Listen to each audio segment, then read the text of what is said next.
Hello, everyone. Welcome. I'm Irina Vatafu, Head of Marketing at Custify, and I'll be your host today. This is our last webinar of the year, so I'm really happy we get to close 2025 together. And we are ending with a topic that clearly needed more than 1 hour. A couple of weeks ago, in part one of the same topic, we realized very quickly that becoming the first time head of CS can't be unpacked in a single session. There were so many questions coming in, and a lot of them touched on deeper challenges new CS leaders face. So today, in part two, we are picking up right where we left off. And I'm joined again by the same great speakers from last time. My colleague Irina Vatafu, head of CS at Custify, and Steve Finch, brand ambassador at Thinqi. Irina, Steve, welcome. Happy to be here again. Yeah, very excited to be here. I really enjoyed the last one. I hope the audience did too, and it's great to be back again. For sure they did, judging by the number of replies we got afterwards, the comments, the positive comments, and people were just looking forward for this session. And speaking about this session, I want to do a bit of recap of the things that we discussed in part one. And for people joining us live, if you did not get the chance to attend the first session, no worry, it is recorded and you'll find it on our own Castify blog. And in case you want to watch it, the things that we've been discussing in part one was the sudden shift from being hands-on CSM to leading people, how to find your footing in those first chaotic months, how to tell what's urgent from what's just loud, where those early wins come from, the kind that actually build momentum, and how structure and data help you move from reactive firefighting to proactive CS. And today, we are covering all the rest. The questions we didn't get to last time. And we'll talk about influence without authority, scaling with limited headcount, managing expectations from leadership, visibility, definitely saying no in some circumstances, and defining your long-term strategic lane as a head of CS. So, if you are stepping into a CS leadership or helping someone who is, you are in the right place. And of course, once you've got all these takeaways, you need a way to put them into practice. And that's where Custify comes in. It helps TS teams get full visibility into their customers, automate the busy work, and focus on what really matters, helping customers succeed. A couple of quick housekeeping notes before we start. This session is being recorded, so you'll definitely get a replay. It's the number one question I get on every webinar. If you have questions, drop them in the chat. We'll review them and we'll allocate a dedicated session at the end of the conversation. And without further ado, I think we should jump into the topic. In part one, we wrapped up right as we were getting into one of the trickier parts of CS leadership, and that's data. When you step into the role, it's so easy to get overwhelmed by dashboards and reports, and everything looks important. So, Irina, let me start with you. And I want to ask you, what were the first metrics or signals that you paid attention to when you took over the CSD? Yes, let's kick off. I think data is a sensitive topic for any CS team, and I think there is so much more than the data. So that's why it's so challenging to look at some numbers and to take decisions, because CS is so complex in general. And from my experience, again, as I also mentioned in the first part of the session, we are working with CS teams, and CS teams can be so diverse, so different. So it's very hard to pick a metric to follow. What I chose to do in the beginning here was to actually look at two different metrics. So I chose a business metric. I wanted to have something like something that would show me the big picture and something that I should track in order to see the impact of my decisions. And that was the retention rate. So I had in mind that I'm starting from here and I had a goal, and I was always from quarter to quarter reviewing the retention rate. And then because I also needed a plan, I had to start from something, and I had to come up with a metric that would show me what are the next steps and short-term steps in order to take action and to help customers succeed. I picked an adoption rate metric that was actually including more product usage metrics combined together into a rate, a combination that I did based on the needs that we had by that time. And those metrics actually helped me understand how are our customers using the product and what were the categories of customers that we should focus on, because we had customers that were having a great adoption rate. We also had the tendency, when you are all over the place, is to actually put aside those customers that things are going and you see the metrics having a good value, so you just focus on the unhealthy ones. But I had to not fall into that trap and to actually focus on those that were healthy and to build specific processes for those to make sure they get the attention they deserved and turn them into advocates and so on. And the other side were the ones that were struggling, and we had to build processes based on those to make sure we help them succeed and get value from the product. So these were the first metrics that I focused on. And after that, I developed based on the processes that I've observed. But these were the ones that were dictating what I should do on short term. And I was still keeping an eye on how the business impact evolves by looking at the retention rate. These were the first two. Then, of course, I reiterated and developed the plan. Steve, what were your first metrics? Were they different? How did you tackle this topic?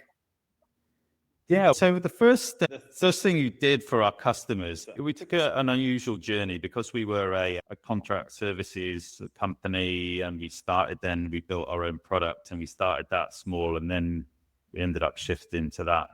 So our first steps, this was 10 years ago or whatever it was. First of all, we just wanted to make sure we had some regular contact with them. We needed some visibility of where they were at, because we'd taken customers on board and we had no structures or processes in place of how to manage them. There wasn't that maturity in the market of customer success and methods and standard practice. So we were just working it out as we went along. So the first thing I wanted to do was at least get some regular contact with them and find out where they're at, get some visibility of how they're doing, just to see, are they still using our software? Are they doing something? So I set up a kind of at least a minimal monthly check-in just to try and get some visibility, and then turn that into something I could communicate to the business. So the first stats we employed were the classic benchmarks of CSAT and NPS, because it was something internally leadership and stuff had heard of, and they knew what it meant. So it was a first way of saying, here's the health of our customers in terms of how satisfied they are and how likely they are to recommend us to someone else. And there was also, I pitched customer success as being this tool where we can create successful customers, but also then use the successful customers to advocate and generate marketing content for us. And we were working on our website at the time. So it's really important to try and get some testimonials and stuff from successful customers. So identifying who was healthy and successful with those metrics could let us know, okay, these are the greens, these are the good ones. Let's try and get some stories from them. So I was harvesting then social proof from the suitable candidates to feed that into marketing so they could use it to improve the performance of the website.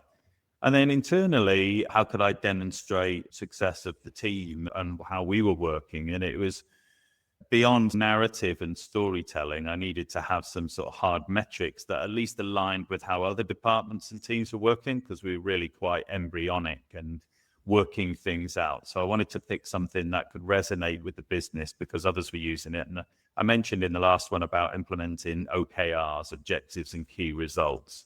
And once we had that logged in our project management tool, I could demonstrate successful achievement of our objectives and report that on a quarterly basis back to the team. And that would demonstrate we were achieving something. Even if the rest of the business didn't have a clue what customer success was at the time or what we were doing with our time, I needed something they could relate to so I could report how that we would work in effectively.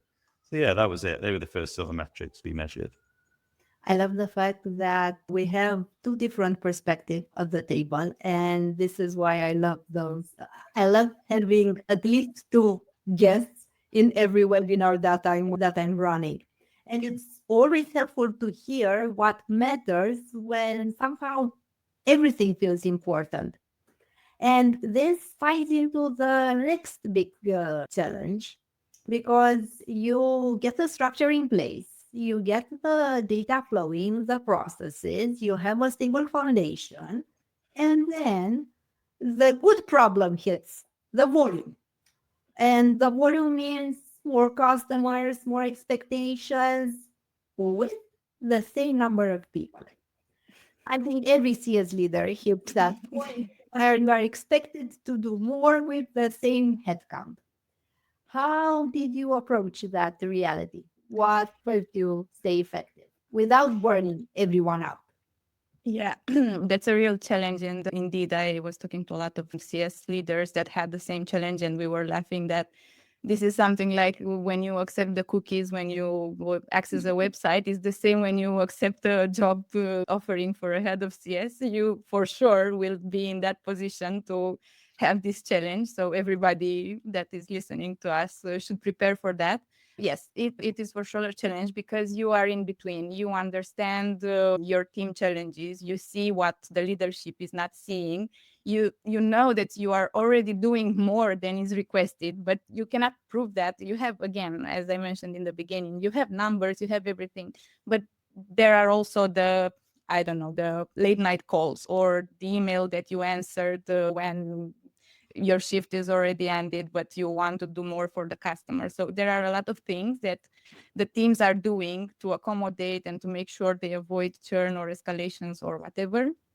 And when you are requested to do more with less or with the same resources, you need to understand how that will impact your team while doing that wisely, because you have to also keep in mind the leadership feedback and all, and you have to be data driven in order to have a smart conversation. Yeah, in what we've seen and what we did in our case maybe, and what we do with what I've seen in other conversations, there is I don't know, a trick or something that I think works.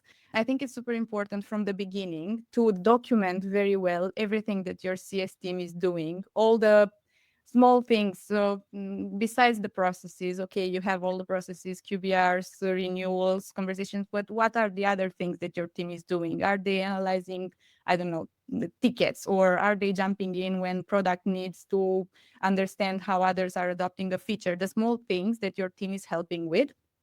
Keep that list updated. You will need that at some point. And when the time comes, you can sit together with your team, because that's also an important part, involving your team into these decisions that you are making. Again, they are the ones that should stay motivated, that should not be burned out. So involving them into this decision-making process will actually help you. And you have to recognize you don't know all the answers. So you need them in order to take the best decision for the team and for the business. And yeah, you sit together with your team and you review these items, and you realize that, okay, today you consider that everything on that list is important, support the business. Without those small things, the customers will not be happy. But in the moment you are put under pressure, you will see clearly what really makes an impact and what not. So you will have a different perspective by sitting with your team and understanding what can be cut out of that list. You will start prioritizing. So the first thing, there are things that you are doing that other teams can also do. And you will only realize that when, again, you will be put under pressure. So you can decide what things of that list can be delegated to other teams. I don't know.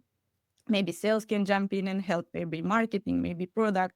So there are things that you can remove from the list. There are things that you can automate. And in this situation, you have to assess all the tools that you're having. You have to see what are the repetitive flows that you can improve and efficientize. And then it's also the part of saying no completely to things. So that's for sure it's a very tricky and sensitive topic, and I feel that we will elaborate on that anyway. But yes, there are things that we can completely cut out of the list. And I think another important part is setting the expectations, because if you talk loudly about all the challenges that you have, all the internal challenges and everything that your team is doing, and you have your leadership on your side, you will see that together you will find solutions to continue be productive. So collaboration between teams is also key in this situation, on top of automation and learning to say no. Steve, wanna add on what Irina was saying? Do you have a different view? How is it in your case? Yeah, I think listening to Irina's is a more sort of advanced state. I think I started in a much sort of more basic and rawer position. It took me a good while, a good few years before I was even in the position to start analyzing how efficient and what jobs we were doing that should have been the responsibility of others. Maybe I learned some of those things a little bit too late, and Irina was a bit more scientific in her approach to it from the start. But that idea of hitting a point where you think, okay, this isn't sustainable, we need to think of more resourcing or different tools. It was never this point that was reached. I think it was always trying to be mindful of that from the start. Introduced customer success here. As I mentioned, we were transitioning over from contract services to this software as a service model. I introduced customer success as a way of managing that, a more modern way of managing that than traditionally what we had, which were account managers. By proposing it, I then had to go and guinea pig and pilot it and try it out. So it was working it out as we went along. But at the same time, I was also managing our marketing. So I had these kind of two hats I had to wear. And so I was doing that with the customer base and doing this transition. We only had a handful of customers licensing our software at the time. So covering those was fairly easy. I wanted to start with seeing how much love I could give them and let them feel the benefit of customer success so that they can see how this was different to maybe account management, which was just go in there, see how much money they got, take it out and spend it on something. It was a different thing. This was something they got as part of their license. So I always thought ultimately this is going to get to a point where it needs to scale. So what does that look like? And we looked at different models like the 11-star experience that Airbnb used as a really good example of modeling out how much love you're going to give them and then working back from what actually scales and what can you actually do with the resources that you had. And of course, when I started, this was at the time before COVID, when everyone switched to being able to do things online. We were hardly using Zoom and Teams before COVID came along. I would get on a train or get in the car and go and visit customers face to face. So obviously that didn't scale because there was only so many customer meetings that I could actually do in a week. But at the time, we only had about 4 or 5 customers. So it worked.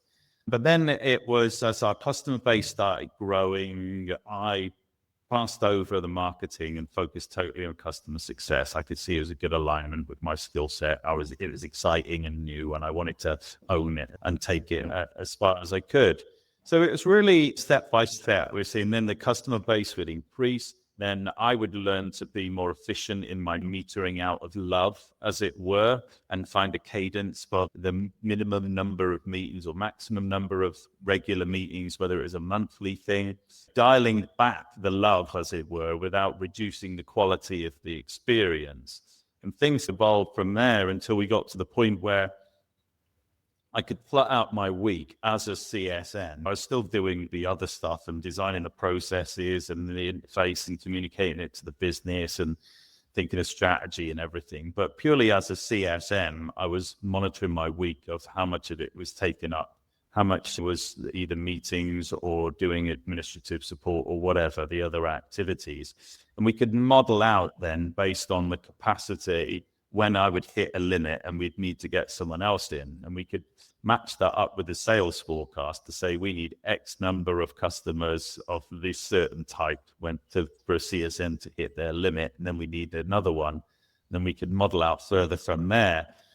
So we got to the point where it was refining processes. And as Irina said, you start then hunkering down, right, what's my responsibility? What am I doing that someone else should be doing? And what are they better off doing? So you start having those conversations with the other teams saying, okay, that's your responsibility. Processes start evolving quite rapidly, and people's practice as well, what they actually do and incorporate into what they do. But then when we got to the point where we started identifying we needed some more resource, let's bring on another CSM. We had some false dawns for our first hires in CSMs. And we think, okay, we're at capacity now of me. I really need to hand this over. Got someone in, train them up. They take on a chunk of the portfolio. Then for some reason that doesn't work out. They go, their portfolio's back on me. Plus our portfolio's grown. So I've now got even more to do. And I've taken on more responsibility because I'm trying to abstract myself out of there. And that's where the tension really started. Yeah, I think it was, we were monitoring as we go. There was no sort of magic moment. You think you prepare and you think you got it all planned out, but you've also got to be ready for if things have to change and pivot and you have to go back to square one a little bit. It's not like a smooth process of abstracting yourself out of the operational. Ultimately, you get dragged back in there sometimes, and yeah, just got to be ready for it. And as Irina said, you don't just clock off at 5 p.m. or whatever. When you've got responsibility, you see it through and do what you need to do. Yes, I think Steve mentioned something super important, and that's the maturity of the team and of the business. Because of course, we cannot. My method will for sure not apply to a team that has 3 members, and it's normal to do whatever is needed in order to grow the team. Part of the responsibility is handling customers, but you also need to do cold emailing or whatever else. It for sure can help, but you have to start with baby steps. Let's say you can, even if you are a team of 3, you can still document whatever your team is or you are doing, because you are only one team member. Document everything. You never know when your team will grow, when you will have to prove what you're doing. So documenting everything from the start is for sure a good thing. Yeah, we went for no processes at all to identifying. We were modeling out, what if I got hit by a bus? So you could pick up this and carry it on. So there's the implementation or onboarding phase, and then the business as usual phase, and getting it documented so someone else can replicate that. Of course, when you're onboarding a new CSM, you have to train them up in the method. So handing over your practice, which you've been doing almost by instinct, is a challenge. Yeah. I wanted to ask you. We talked about what to do when and how can you prepare for the scaling phase. But I didn't specifically ask what are the signs that tells you that you reached capacity. When do you know? What tells you I have an issue? Mm-hmm. I think when things are more chaotic than they used to be. In CS, I feel like you are the team that is the most chaotic. Leaving jokes aside, yes. So there are for sure signs, but I think that when you really feel that your customers can be supported a bit better and your team can have a bit of a more free time for proactive activities and for spending time with the customers in onboarding and things like this, I think there is a question mark there already. And again, you have the data, you can have estimations from the beginning to see, okay, what's my expectation in terms of how many customers to assign per CSM. You can do already you see how many customers your CS team is handling, and you can know already that they are close to being over capacity. But here again, you have to keep in mind this part that is not predicted by numbers, the workload that is hidden. And this can also only be sensed and proved by your team feedback and by customers' feedback, because they will also feel when things are getting out of control, and they will tell you. So it's a combination between numbers and the reaction that you're getting from team and customers. If you hear a lot of complaints and negativity around you, probably you're over capacity and you have to think about a plan to improve it, hire, or do more with the same headcount by applying different methods. This basically leads us straight into another challenge that comes with growth and different leadership expectations. Steve, when targeted clarity, how do you push back or manage that conversation without sounding negative? Yeah, it is difficult. This is what I've found out. We ran into the challenges of resourcing and capacity before we could implement remedies. Propose a different, I mentioned before, okay, let's forecast it. We're going to need someone there. But then we'd do that. But then by the time we'd get to there and the signals were there, then the finding someone, hiring someone, onboarding, implementing, we're already running into the difficulties by the time they're actually operational. Another example, I proposed a different team configuration. We were having enterprise customers that needed a technical manager for integrations, a project manager because they're having custom development work doing, and it was too much for a customer success manager to be able to do all of that stuff. So I proposed a different team configuration that was needed for our enterprise customers, because that level of service was much higher than regular customers. But by the time that proposal had gone through and we'd actually appointed and done it, we were already getting struggles with the enterprise customers, and it's negatively impacting the scores. It was almost like you'd propose something in time, but by the time it was actually implemented, we'd already run into trouble. So I think the thing I actually learned was to just sometimes let things fail and then do that I told you dance. It's for the leadership expectations to be managed, and that was the only thing that did it. I love this perspective, and I love the honesty with which you delivered it. Yeah, I totally rely with this. At some point, you just let it be, and we all suffer the consequences. We are in this together for good and for worse. Yeah, and at least if the culture is not punishing people for sort of failure, if it's repeated failure, you keep making the same mistakes, then accept punishment. But if it's a case of you're growing and you're learning and you're developing, then you're going to make some mistakes. But sometimes it needs that sharp shock, and they need to feel the pain of the consequence, because you can hypothesize or speculate about it. But if you haven't experienced it before, then it's purely conjecture, isn't it? And until you actually have the data and the evidence of something going wrong because of something, and you can work it out, okay, we needed to have done this, we needed to have done this. So maybe you just need to learn those hard lessons. And same for leadership. They need to fall out of the tree. As long as it doesn't collapse the business, then those lessons are the things where you grow and learn, and actually it's real. So you actually do something about it, probably a bit more promptly and a bit more seriously afterwards.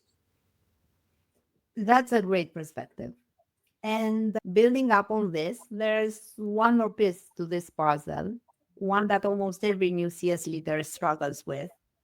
So, Irina, how do you decide what's not worth the time from a client perspective? How do you say no when you genuinely want to help everyone? Yes, you mentioned clients. Indeed, here there are two situations where you have to be very good at saying no. One is to internal teams, and another one is to customers. So it's indeed a challenge, but we have to admit that we cannot do everything we want to do. I think in both situations, in the beginning, it's normal to tend to not say no. And why I'm saying that, at least for myself, I think in the first months, I dealt a bit with the imposter syndrome, trying to create good relationships with everybody, to help them trust me, to see that I'm capable, that I can do, and I know everything, and I can do whatever I want. And then I realized that I'm basically sabotaging myself. And if I do that too often, I end up not knowing anything and not helping anybody. And I think that's the moment when it's the aha moment when everybody will learn how to say no. Because in the beginning, again, you try to do as much as possible.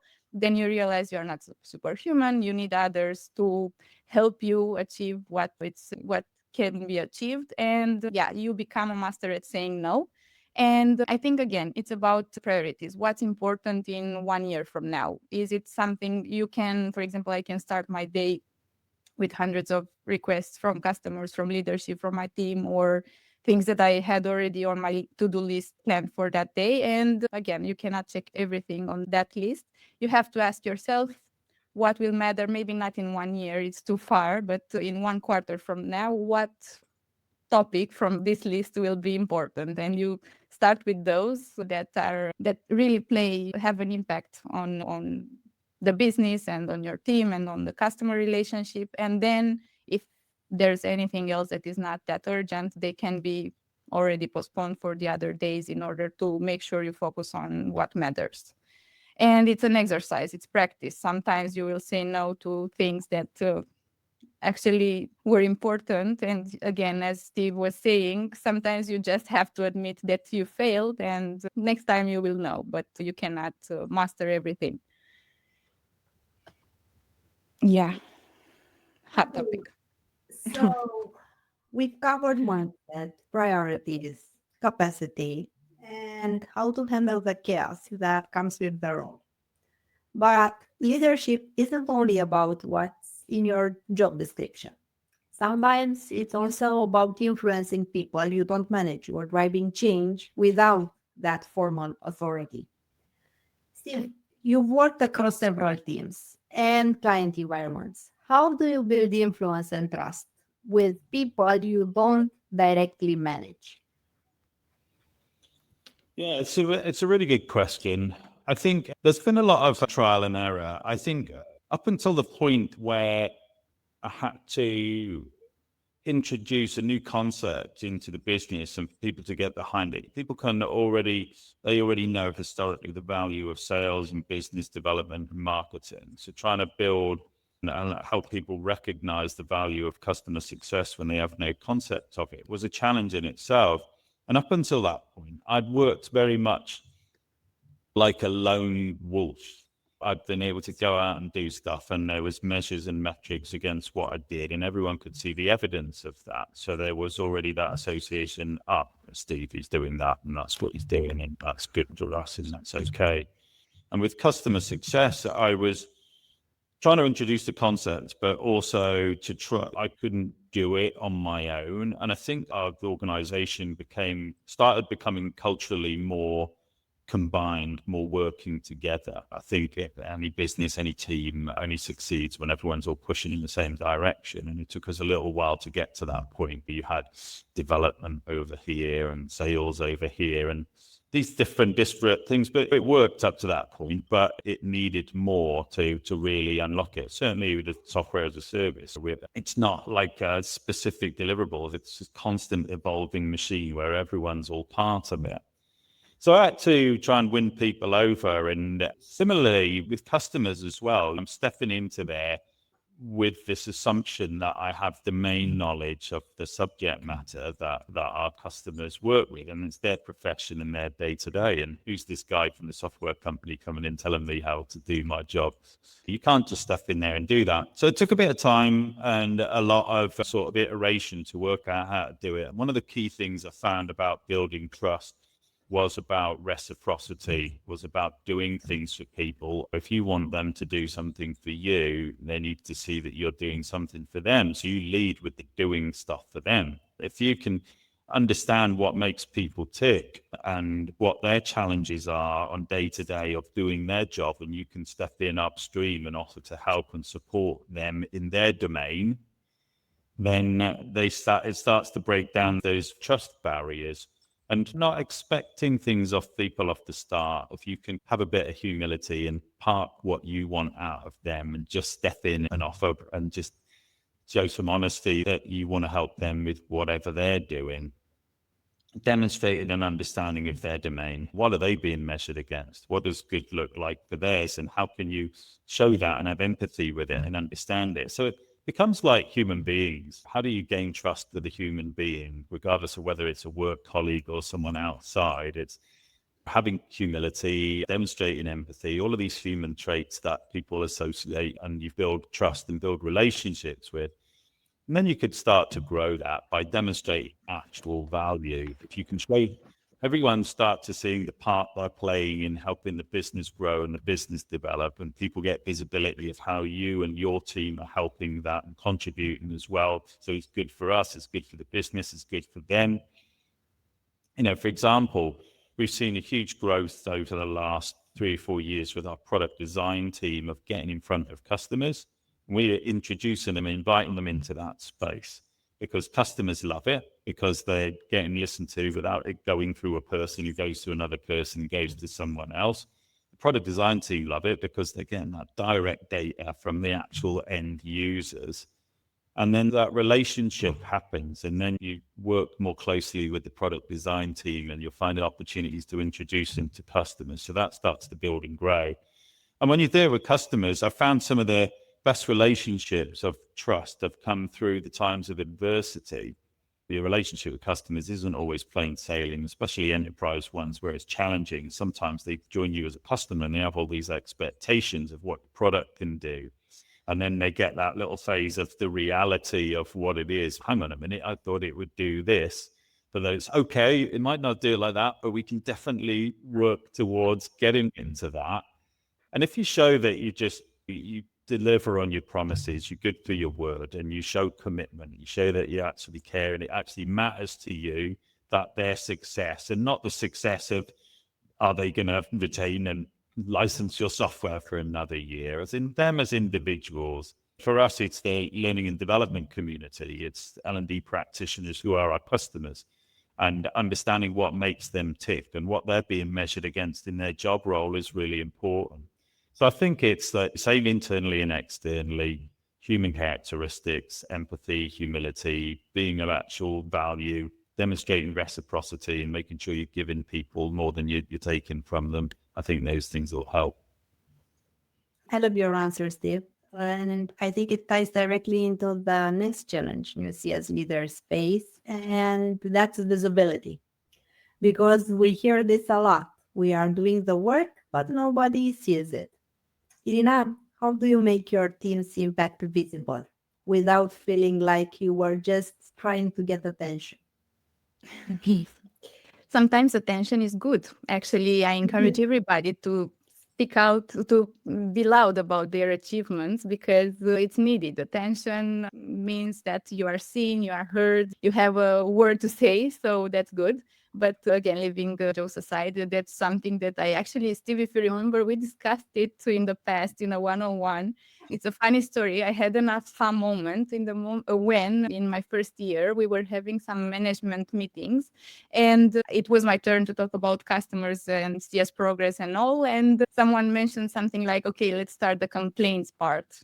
And I realized that what I was doing wrong by that time was the fact that I was always talking about the support that I need from the team. So I was always trying to bring up the challenging situations, the parts where I need more help from the team, or the negative things that were happening. Of course, I was presenting the numbers and all, but then I was jumping directly into the negative things. And that moment when I heard that feedback in the meeting was the moment when I changed a lot the flow, and I actually focused on this part, the unseen regarding my team. And now from this experience, I learned that, again, journaling and everything, documenting all the milestones achieved, all the feedback gathered from customers, everything that we did exceptional for customers has to be written down somewhere and presented together with the good numbers in order to see, besides the achievements and the revenue saved and the upsells and all that, of course, have to be on the list that you are presenting, what other things are important, because every small thing that the team is doing, it's impacting the company revenue, even if it's not associated with a number.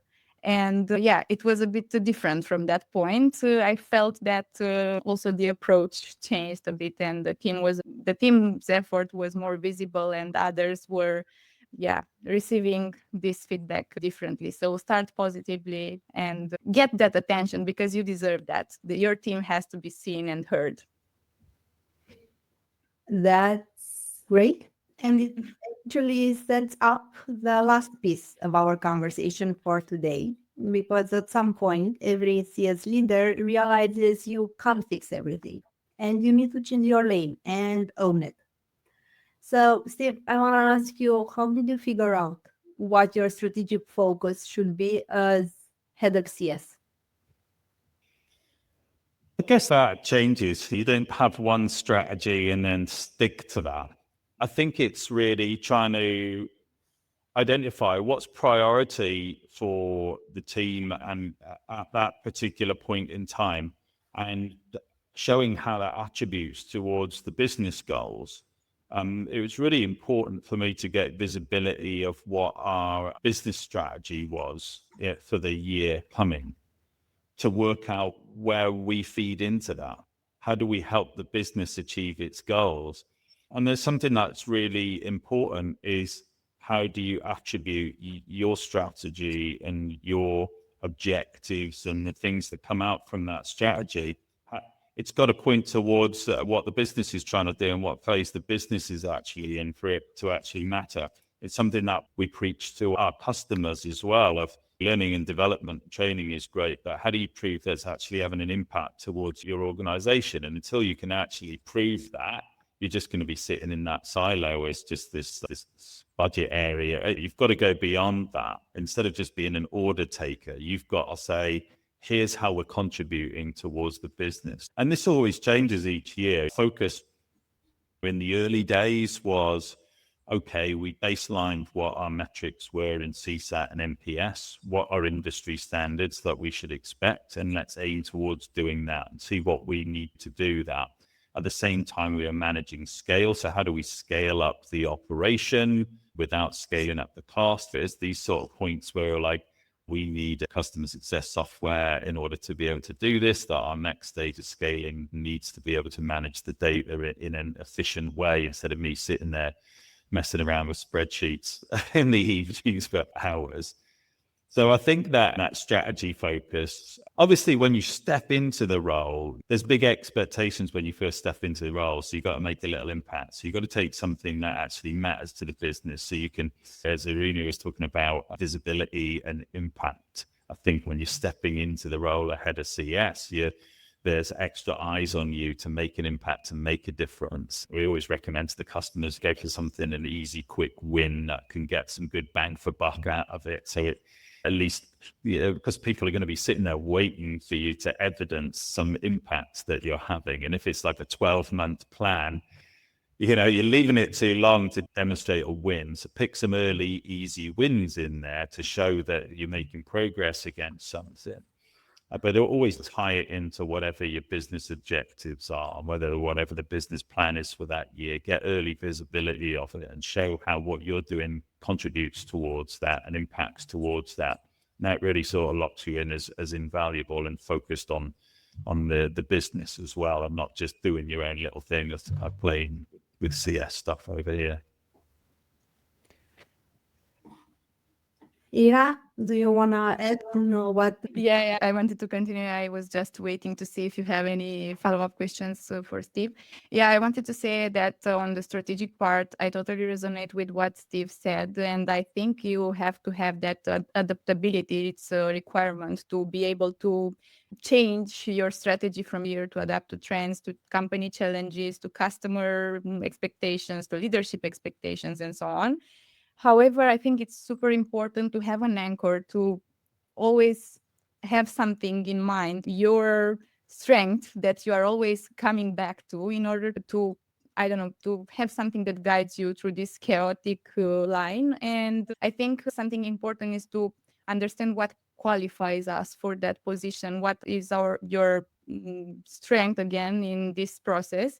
For example, for me, I realized that when I don't know what to do, or when things go a bit chaotic, when we have to adapt, and again, change is a major challenge for everybody. We have to stay sane in this process. I always go back to the thing that I consider a strength, the fact that I like working with people and helping people succeed. And keeping that in mind helps me set my strategy. So I always know that, okay, it doesn't matter what decision I have to take. I have to have in mind that my team has to succeed, my customers have to succeed. And by being driven by this, I always find my answers. Let's say when I don't know what to do, I know that I want that person behind the business to be successful. I'm working with people, and people, again, as Steve also mentioned, they have to be, it's simple stuff. You have to help them succeed and they will be happy customers. And yeah, you have to always ask yourself what drives you and what motivates you, and you will find the answer when you don't know what to do. Taking a look at the time, and we promise our audience that we'll also take their questions. I want to start with Stefan. Not sure if I pronounced it correct. I'm working on getting decision makers to constantly join QBRs and other AMCS meetings. QBRs are new for us, so I'm testing different approaches. Any tips or experience on driving better stakeholders engagement for this sessions? I can take it if Because the other question is assigned to Steve. Yes. Okay. So first of all, especially if it's a new process for you, you have to admit that you will not be the master in the beginning. So you have to allow yourself to experiment a bit before being successful with that. And you have to always keep in mind that the interaction that you are trying to get should be valuable for the customer. So it's super important to understand how to reiterate on the proposition of that QBR meeting. You have to make it valuable for the customer. You have to put in some words that make them attend the session because they have something to gain at the end, not only present your numbers and hit a target. If you do that and you find a way to make them join because they will get something out of that meeting, and they will, for example, they will get a presentation or something that they can present themselves to the leadership to help them keep your tool or get more budget for the tool or things like this, they will for sure attend. And it's also the situation where customers don't want to stay in these meetings. So you have to also find a backup for those customers to still help them get the value that you would help them with from those calls by finding, I don't know, a different way. Maybe you send them directly the presentation or some numbers, and you have a way to help them without getting on a call. Or yeah, there are many creative solutions there, but it's a common issue, and you have to reiterate a bit until you make it work. Don't be scared. I encourage you guys to connect with Irina and either on LinkedIn, and I know for sure that she can follow up or she can give you more best practices tips if you need. So connect with her, and actually connect with her and Steve, and I know that they are more than willing to help, and please reach out. And the next question is for you, Steve. You said that there were no processes at first. How long did it take to build your first solid one? Did it work right away, or did it evolve over time, showing it's okay to start imperfect or to improve later? Yeah, I think the first process that I actually worked on was the onboarding process. And it took a long time to put that together because I overcomplicated it. I think I wanted to literally spell out every single thing that you could do and what you need to do and what the inputs and the outputs are. And in hindsight, I probably would have gone for something simpler and lighter, because ultimately, as soon as you've written it, it's out of date, because you're going to constantly be evolving and iterating your processes. And every time you do it and you run it, and you'll see a better way of doing things, or there'll be a slight change or a slight different configuration or a more efficient way to do it. Every time you commit a process to a document, except it's going to be updated. So don't lock yourself too much in and paint in too much detail necessary on the first go. Keep it simple, and then fill in the detail and adjust as you go. Because you write the process, does that necessarily mean that's going to be followed to the letter? You've got to also consider how you're going to sort of police that, train it, implement it, who's going to be doing it, how you're going to monitor whether it's being followed. Because you need consistency in the following of that process to determine whether it's working or not. Because if everyone's freestyling around it and getting different results, you don't know whether that process works or not. Yeah, keep it simple, keep it light, because it's going to change, and and don't be afraid to change it and iterate on it. Let the quality of the outputs determine the approach, and don't be too wedded to anything. I think be able to, you might have spent all weekend writing that process. You think it's the best process in the world, but it might turn out to be a load of rubbish. Don't get too wedded to it and be free to give it up and trust in quality of output and you leave your ego at the door. We are almost at the end. I want to finish this conversation with something as practical as the whole session was, and also forward looking.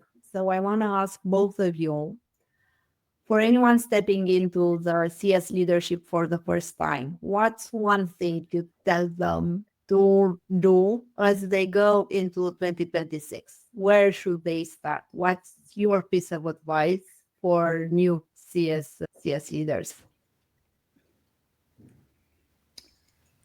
Do you want to go first, Irina? I can let you. I have no problem. Something about that springs to mind. I'm just trying to think that we're doing something or trying something a little bit different at the moment. And it came about from,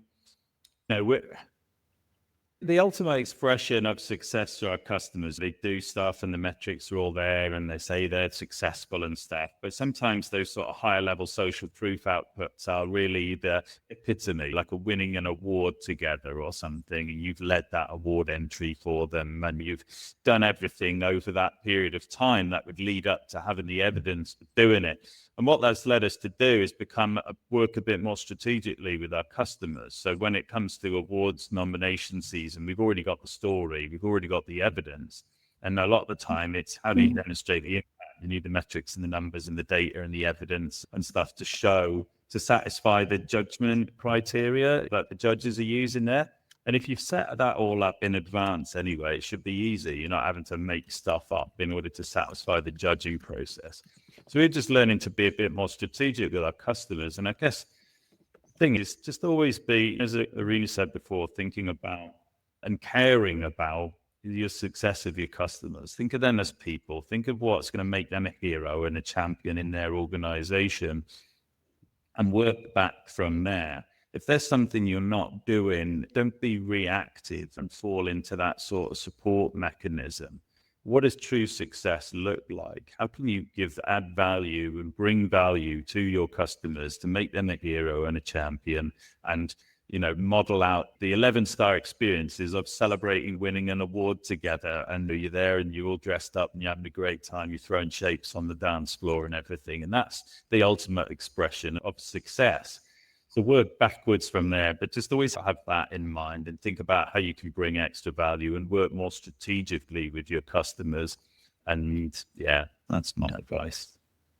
When Irina asked the question, the first thing that came into mind as an answer was, don't be afraid that you will be replaced by AI. Yeah, I think that's the trend. And I feel that we are so far from that. And I think that, one advice for next year is that stay updated, stay up to the trends, be informed about what's happening in the industry. But in the same time, as Steve said, stay genuine, make sure you create exceptional experiences for your customers, put yourself in your customers' shoes, and you will know what to do and how to help them succeed. And be as authentic as possible because everybody has a great person inside that adds value to their customers' experiences. I know that there are two more. I just noticed that there are two more questions on the chat. We will take it offline because the last time I wasn't mindful with the time and I was kicked off, and the event basically interrupted. And I want to avoid that. I want to avoid that part. So no worries, for sure. Irina and also Steve will chase him and we'll share the questions with both of them and you will have the chance to get them answered. But now I want to wrap up the thing and I want to say officially now, thank you to both of you, Irina and Steve, because the last time I didn't have the chance for another round of insights. And of course, to all of you for taking the time to join us today. You will get the recording in your inbox soon, plus the answers to the questions that we didn't manage to take today. And if you want more inspiration, all past webinars are available in the Custify webinar series on our website. And don't forget that Classify everything we built is actually meant to help CS teams work smarter, not harder, to spend less time in spreadsheets and more time driving real customer outcomes. And since this is our last session of the year, I just want to say thank you for showing up, for learning with us, and for being part of this growing CS community. Wishing you a restful break and a smooth start to 2026. Thanks again for being here. Happy holidays, and we'll see you next year.